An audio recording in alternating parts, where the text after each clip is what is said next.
오늘 말씀은 누가복음 2장에 있는 말씀입니다. 특별히 예수님의 처음 탄생, 예수님의 탄생과 관련하여서 목자들이 예수님의 탄생을 이야기해주는 장면으로 나와 있습니다.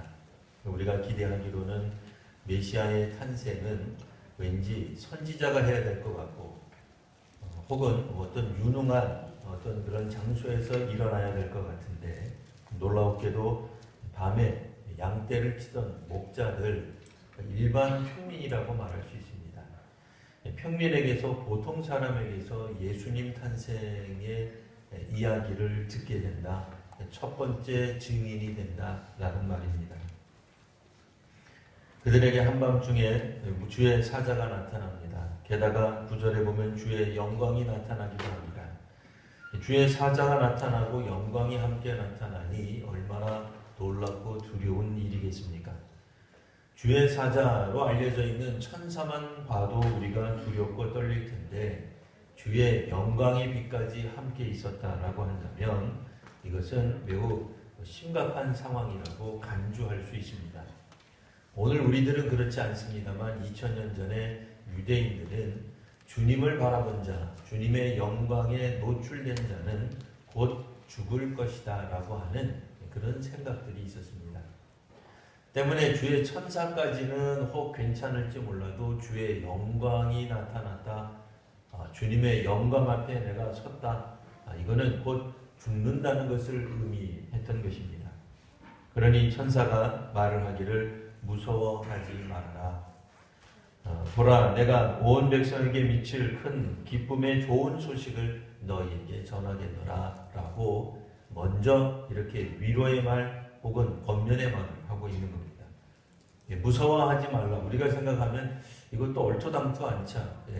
천사를 봤는데 왜 무서워하지 말라 그럴까? 천사가 그렇게 무서운 존재일까? 귀신쯤 되는 건가? 도깨비쯤 되는 건가? 천사라고 하는 존재를 유대인이 몰랐단 말인가? 목자들은 천사의 존재를 안 믿었을까? 여러 가지 생각해 볼 수 있는데요. 다 그렇지 않습니다. 아까 말씀드렸던 것처럼 주님의 영광이 드러나는 사실이 당시에는 곧 죽음을 의미했기 때문에 그들이 두려움 가운데, 무서움 가운데 있었기 때문에 무서워하지 말아라 라고 이야기를 한 겁니다. 그리고는 온 백성에게 미칠 큰 기쁨의 소식을 이야기해 주는데 가만히 보니 그 기쁨의 소식은 11절 오늘 다윗의 동네에 너희를 위하여 구주가 나셨는데 그분은 곧 그리스도요 또한 주가 되신다 라고 하는, 어떻게 보면 한 인물에 대해 3번 반복해서 설명을 하고 있습니다. 첫 번째는 구주, 구세주라는 뜻입니다. 구약 성경에서 구주는 오직 여호와 하나님 한 분밖에 없었습니다. 근데 여호와 하나님이 지금 우리 가운데 임하신다, 우리 가운데 인간으로 태어나신다라고 말하고 있는 겁니다. 두 번째는 그리스도다. 그리스도는 메시아를 말하는 뜻이죠. 메시아를 헬라어로 말하면 그리스도가 됩니다. 자, 그러니 메시아, 하나님이 보내시는 하나님의 나라를 선포하는 어떤 존재가 오시는데 그 존재는 하나님의 수종이라기보다는 지금은 하나님 자신이 되는 거예요. 왜냐하면 구세주, 구주와 그리스도와 주가 같은 인물이기 때문에 그렇습니다. 이제 세 번째는 주라고 하는 표현이 나오는데요. 이 주라고 하는 표현도 구약 성경에는 오직 여호와 하나님 한 분에게만 사용되던 언어였었습니다. 그러니 지금 구주가 혹은 주가 혹은 그리스도가 표현은 다 다르지만 실제로는 한 인물, 아기를 뜻하고 있습니다. 아기의 존재가 이제 우리들에게는 온 백성에게 미칠 큰 기쁨의 소식이다 라는 얘기입니다. 사실 오늘 우리가 10절에 보시면 큰 기쁨의 소식이 온 백성에게 펼쳐진다, 온 백성에게 영향을 끼친다라고 되어 있는데요. 이 말씀도 곰곰이 예수님 당시의 유대인들 입장에서 생각해보면 여전히 이해가 되지 않는 말입니다. 왜냐하면 메시아가 오신다라고 하는 것은 이제는 주객이 바뀌는 걸 말해요. 그러니까 압제자와 탄압하는 사람과 독재자와 혹은 통치하던 사람과 피지배 계층과 바뀐다는 거예요. 식민지를 경험했던 사람들과 지배자를 바뀌게 된다는 말입니다. 로마와 유대의 입장이 뒤바뀌게 되는 것으로 이스라엘 사람들은 메시아의 역할을 기대했습니다. 메시아가 오시면 세상이 바뀐다는 거예요. 개벽이 일어난다고 생각을 했어요. 그러니 지금 천사들이 천사와 천사의 이야기를 통해서 들을 때 분명히 메시아가 그것도 다윗의 동네, 베들레헴이라고 표현하지 않고 다윗의 동네, 이거 우리로 말하면 기대가 아주 만땅이 되는 사건이죠. 베들레헴이라고 이야기해도 사실 메시아가 태어났다라고 이야기를 해도 놀라울 일인데 다윗의 동네라고 이야기함으로써 마치 정치적인 혹은 어떤 그 군사적인 메시아가 오는 것 같은 그런 기대를 잔뜩하게 만들어 놨단 말이에요. 그런데 이 정치적 혹은 군사적 메시아가 오게 되면 당연히 이 주인 되는 나라와 그리고 백성이 되는 이제 피지배 계층이 되는 이 계층이 완전히 뒤바뀔 것으로 기대했는데 성경에서는 온 백성에게 미칠 큰 기쁨의 소식이라고 말하고 있습니다. 독특한 거죠. 유대인들에게만 기쁨이 되어야 되는데 온 백성에게 어떻게 그리스도가 오심이 기쁨이 될 수 있을까? 실상 목자들은 지금 당장은 그리스도의 나심 이외에 다른 어떤 비밀들에 대해서는 알지 못했습니다. 그리스도가 십자가를 지시는 사건이 무엇을 의미하는지 알기 어려웠을 것입니다. 지금은 그저 아기 예수가 탄생하신 것만 확인하는 것으로 좋겠을 것입니다.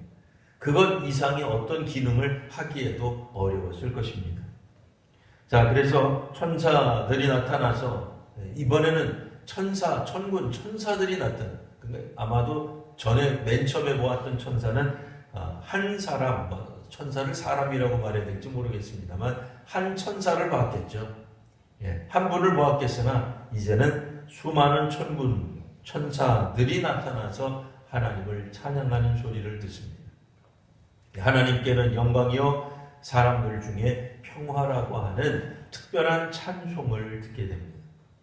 천사들이 하늘로 올라가자 이제서야 그제서야 비로소 목자들은 베들레헴으로 가서 주께서 우리들에게 하신 말씀을 한번 살펴보자 하고 비로소 나아가게 되는 것입니다. 자, 베들레헴으로 가서 마리아와 요셉을 그리고 그 위에 누인 아기를 찾게 됩니다. 그리고 천사가 자신들에게 한 이야기들을 전해주는데 사람들이 생각하기를 18절 말씀 듣는 자가 다 목자들이 그들에게 말한 것을 놀랍게 여기되 메시아가 탄생했다는 말도 놀라운 일이지만 온 백성에게 미칠 큰 기쁨의 소식이라고 하는 것도 이해가 되지 않는 표현이죠. 그래서 뭐라고 얘기해요? 놀랍게 여기되. 이래저래 완전히 이해되지 않는 그런 표현이었다라는 말입니다. 19절 그러나 마리아는 이 모든 말을 마음에 새기어 생각하니라. 믿음은 종종 이와 같이 마음에 두고 생각하는 데 있습니다. 한번 기적을 경험해서 그 기적에 따라 우리의 마음이 훅 하고 움직이는 데 있지 않습니다. 물론 기적이 일어나서 오늘 우리들 가운데 아픈 이들이 벌떡벌떡 다 일어나고 죽은 자들이 되살아난다면 얼마나 기쁘겠습니까마는 믿음은 종종 우리로 하여금 과거에 어느 한 시점에서 있었던 배웠던 일들을 계속 기억나게 하는 생각하게 하는 행위도 됩니다. 때문에 믿음은 종종 우리로 하여금 시험당하고 시련을 당할 때에 과거에 우리가 무엇을 배웠는지를 생각나게 합니다. 예수님의 가르침을 생각나게 하며 사도 바울 혹은 사도들 혹은 교회들의 가르침을 생각나게 하는 것입니다. 구약으로 말하자면 하나님이 주신 율법, 십계명 혹은 선지자들, 예언자들을 통해서 말씀하신 하나님의 말씀을 되새기는 것을 말합니다. 우리가 계속해서 예배를 드리고 또 성경 공부를 하는 이유도 하나님의 말씀을 기억하기 위해서입니다. 우리가 기억을 도무지 하지 못해서가 아니라 날마다 자신들의 삶의 한복판에 하나님의 말씀을 적용하고 살펴보기 위해서 우리는 날마다 예배를 드리며 말씀을 드리며 교훈을 받는 것입니다. 마리아는 이 모든 말을 마음에 새기어 생각합니다. 천사가 한 말, 목자가 전해준 말을 허투루 듣지 않습니다. 계속해서 기억해 두며 자신의 삶 속에 두는 것입니다. 사람의 말을 계속해서 자기 마음에 두면 사람이 비뚤어지기 쉽습니다. 상처받기 쉽습니다. 칭찬하는 말도 너무 우리 마음 가운데 두면 자기가 지금 못하고 있는데도 칭찬받는다고 생각합니다. 다른 사람이 우리를 혹 비난하는 말을 마음에 두어버려도 잘못될 수 있습니다. 그러나 주님의 말씀을 마음에 두는 것은 잘못될 일이 없습니다. 믿음으로 우리가 이 땅에 살아나감을 우리 다시 한번 주님의 말씀을 우리 마음 가운데 두는 일입니다. 성탄절은 물론 여러 가지 축제도 해야 되고 기쁜 일도 많아야 됩니다. 하지만 무엇보다도 하나님의 말씀, 예수님의 말씀을 기억하는 일이 우리들에게 훨씬 더 필요합니다. 어쩌면 성탄절날 우리는 하나님의 말씀 암송대회를 해야 할지도 모릅니다. 하나님의 말씀을 조금 더 가깝게 여기시고 하나님의 말씀과 가까이 살아가는 귀한 우리 성도님들 모두가 되시기를 바랍니다. 기도하겠습니다. 거룩하신 주님, 주의 말씀이 오늘 저희들 가운데 있습니다. 저희들에게 주어진 하나님의 말씀을 깊이 묵상하게 하여 주시옵소서.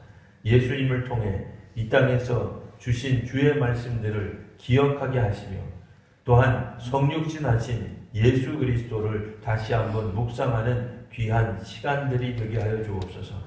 특별히 예수님이 이 땅에 오신 그 성육신 사건들을 다시 한번 기억하며 오늘 우리들 가운데 정말 주님께서 보여주셨던 그 겸손의 모습이 우리들에게 충만케 하여 주시옵소서.